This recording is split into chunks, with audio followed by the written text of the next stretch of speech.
साधारण अजून आतापासून एक 15-20 मिनिटापूर्वी आपल्याला अशी बातमी मिळाली की डिझायर फायरवर्क्स येथे आग लागलेली आहे.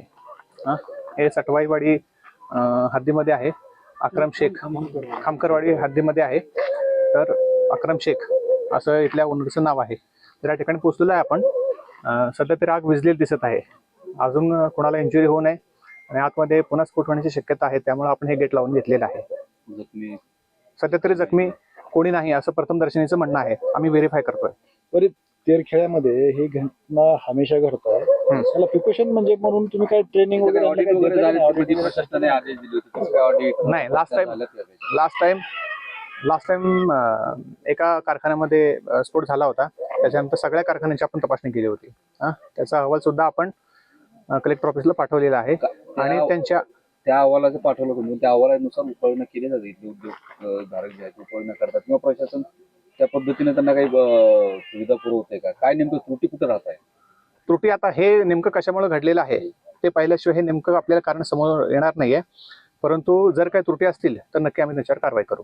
इथून मग आता किती झाले कारवाई आतापर्यंत असं अनलिगली काही वागणे जे प्रकार घडतोय त्या ठिकाणी?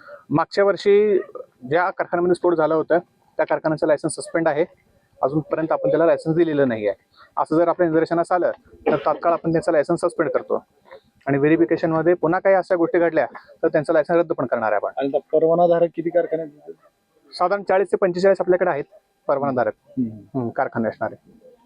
आणि तुमची व्हिजिट किती दिवसाला असते? आमची व्हिजिट साधारण तसं काय फिक्स नाही आहे. परंतु ज्यावेळेस आम्ही क्षेत्र भेटी करतो त्यावेळेस आपण त्या ठिकाणी व्हिजिट करून व्हेरीफाय करत असतो. परंतु मागच्या वर्षी इंटेन्सिव्ह सगळं व्हेरिफिकेशन झालेलं आहे. काय कुठं हे नाही त्रुटी आहेत. बऱ्याच कारखान्यात त्रुटी होत्या. आपण त्या रिपोर्ट पण केलेल्या आहेत आणि त्रुटीची पूर्तता करण्याचं पदर पण आपण सगळ्या कारखान्यात दिलेलं आहे. आता त्रुटी पूर्तता झालेली आहे की नाही आम्ही पुन्हा एकदा व्हेरीफाय करतो.